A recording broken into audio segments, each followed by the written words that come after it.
আজকে আপনাদেরকে করে দেখাবো চিংড়ি মাছ দিয়ে কচুরমুখী রান্নার রেসিপি।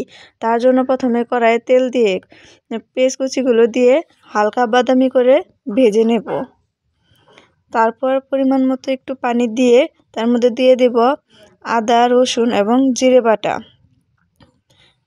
তারপর দিয়ে দিব এর মধ্যে হলুদ গুঁড়ো, পরিমাণ মতো মরিচ এবং পরিমাণ মতো লবণ। এগুলো দেওয়ার পর ভালোভাবে মিশিয়ে এগুলো কষিয়ে নেব। যখন এর মধ্যে তেল ভেসে উঠবে তখন এর মধ্যে দিয়ে দেব চিংড়ি মাছগুলো।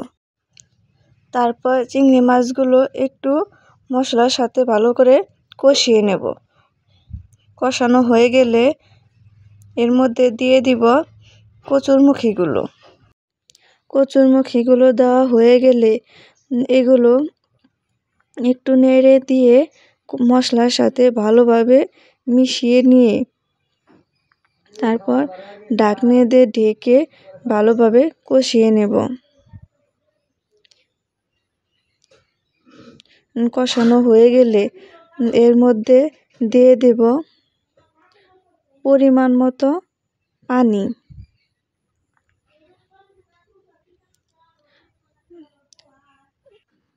পানি অ্যাড করার পর একটু নেড়ে দিয়ে ঢাকনা দিয়ে ঢেকে রান্না হওয়ার আগ পর্যন্ত অপেক্ষা করব। রান্না হয়ে এলে এর উপরে ধনিয়া পাতা ছিটিয়ে দিয়ে একটু নেড়ে দিয়ে নামিয়ে নেব। দেখেন নামানোর পর কতটা লোভনীয় হয়েছে, খেতে দারুণ হয়েছিল।